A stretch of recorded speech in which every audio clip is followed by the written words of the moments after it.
Salut tout le monde, aujourd'hui on se retrouve pour parler de paillage. Alors je sais que j'ai déjà abordé ce sujet à de nombreuses reprises, mais je pense qu'il est important de faire une vidéo consacrée à ce sujet afin de l'approfondir et de vous expliquer les raisons qui m'ont poussé à pailler mon potager. Allez, je finis de pailler les choux et on se retrouve juste après.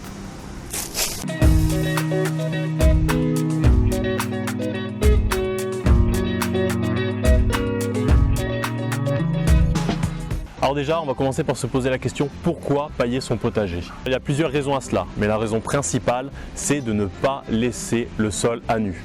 Puisque dès qu'on l'observe dans la nature, on voit bien que le sol n'est pratiquement jamais laissé à nu. Et donc, de cette raison principale, découlent d'autres raisons ou d'autres fonctions du paillage, notamment gêner la repousse des plantes sauvages, empêcher l'érosion du sol, préserver au mieux l'eau et l'humidité dans le sol et enfin accueillir la vie du sol, la protéger du froid en hiver, des fortes chaleurs en été et lui apporter de la nourriture. Et tout ceci bien sûr aura pour conséquence d'avoir un sol fertile et aéré dans son potager. Il faut savoir qu'il existe plusieurs types de paillage. Il y a les paillages avec de la matière végétale, allant de la tonte de pelouse fraîche au broyat de bois. Il y a le paillage avec de la matière animale, comme par exemple de la laine, ou encore le paillage avec de la matière minérale, comme par exemple des galets ou du gravier.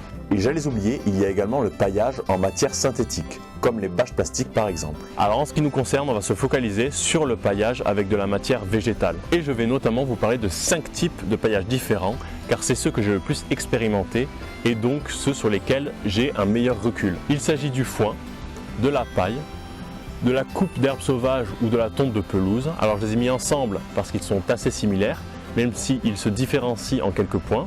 Il y a également les feuilles mortes et le BRF. Alors le BRF, c'est le bois raméal fragmenté. Je vous expliquerai plus en détail de quoi il s'agit. Donc on va tout d'abord parler des paillages que j'utilise actuellement dans mon potager. Allez, c'est parti, je vais vous montrer ça. Tout d'abord, je vais commencer par vous parler du foin. Alors le gros avantage du foin, c'est que c'est une matière organique que l'on trouve assez facilement.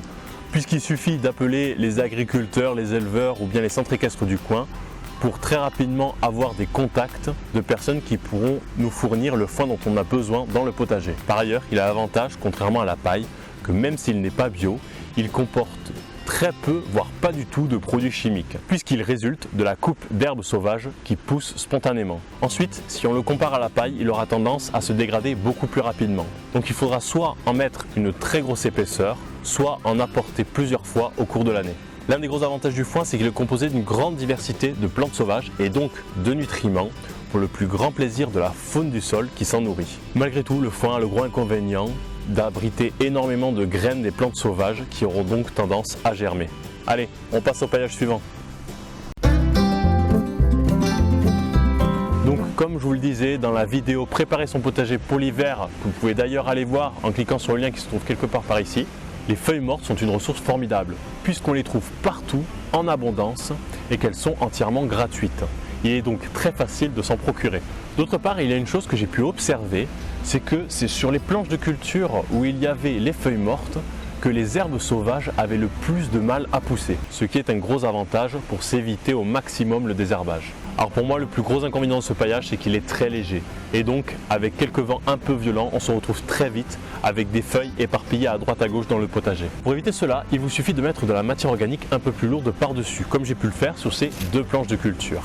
J'ai notamment mis des anciennes tiges de tomates ou bien des anciennes tiges de maïs, mais vous pouvez également mettre des branchages. Et si vous n'avez rien de tout ça, il vous suffit de mettre un grillage ou un filet retenu au sol par des pierres. Pour finir, il est important de savoir quel type de feuilles on utilise, car en fonction de l'arbre d'où elles proviennent, elles se dégradent plus ou moins rapidement. Pour ma part par exemple, j'ai utilisé des feuilles de platane qui se dégradent très lentement et qui auraient tendance à vite se tasser et donc qui pourrait à terme asphyxier le sol. Pour pailler à ça, il suffira de mettre quelques coups de râteau ou de fourche dans le paillage dès que j'observerai le moindre tassement, afin que ce dernier garde une bonne perméabilité à l'eau et à l'air. Allez, on va à présent passer au 3e type de paillage qui est la coupe d'herbes sauvages et la tonte de pelouse. Donc le gros avantage de ce paillage, c'est qu'il est très riche en azote. Il va donc bien enrichir le sol. Par ailleurs, c'est de la matière organique que l'on trouve très facilement, puisque que l'on ait de la pelouse ou bien un coin de potager envahi par de l'herbe sauvage, c'est une ressource que l'on récupère toute l'année et en abondance. Malheureusement, il y a quelques inconvénients à ce paillage, c'est qu'il se dégrade très rapidement, il faut donc en ajouter régulièrement, mais il ne faut pas en mettre une trop grosse épaisseur, car sinon cela risque de se tasser et donc à terme d'asphyxier le sol. Alors ce qui différencie principalement la tonte de pelouse et la coupe d'herbe sauvage, c'est que la tonte de pelouse aura tendance à se dégrader bien plus rapidement et apportera une moins grande diversité de nutriments à notre sol. Allez, on va à présent parler de la matière organique qui a donné son nom au paillage. Alors selon moi, si la paille a donné son nom au paillage, c'est parce que c'est elle qui regroupe le plus d'avantages dans la culture d'un potager. En effet, elle reste longtemps en place et se dégrade que très lentement. Elle se tasse que très peu et c'est incontestablement le meilleur isolant végétal contre les variations trop importantes de température.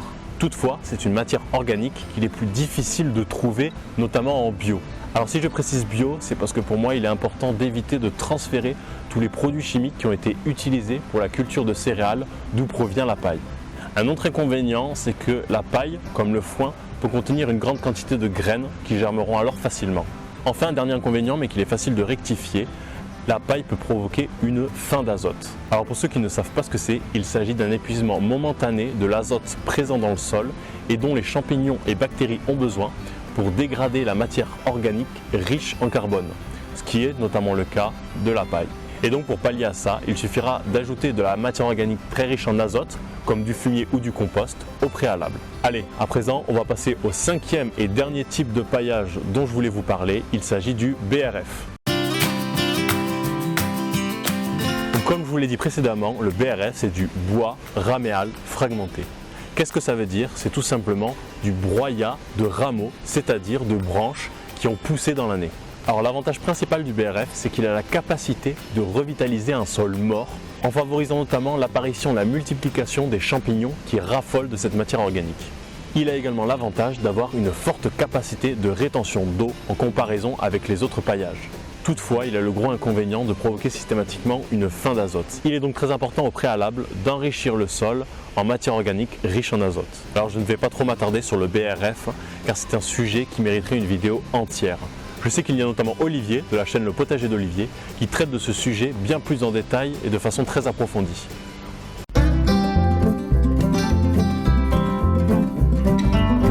Pour terminer, j'aimerais parler d'une chose que l'on reproche souvent au paillage, c'est qu'il a tendance à attirer les limaces. Donc ce que je peux répondre avec mon expérience, c'est que sur une courte durée, effectivement, il y aura énormément de limaces dans le paillage qui dévoreront n'importe quel légume que l'on viendra y planter. Mais toutefois, sur une période bien plus longue, un équilibre se fait alors entre les prédateurs des limaces et les limaces elles-mêmes et on a alors bien moins de soucis quant aux ravages provoqués par ces dernières. Et c'est pour cette raison que je vous conseille de laisser assez de temps entre le moment où vous paillez votre planche de culture et le moment où vous y plantez vos légumes. Donc voilà, j'espère que cette vidéo vous aura plu. Si c'est le cas, n'hésitez pas à liker, à partager, à vous abonner. Ça fait toujours plaisir. Sur ce, je vous dis bonne continuation et je vous dis à la prochaine pour de nouvelles vidéos.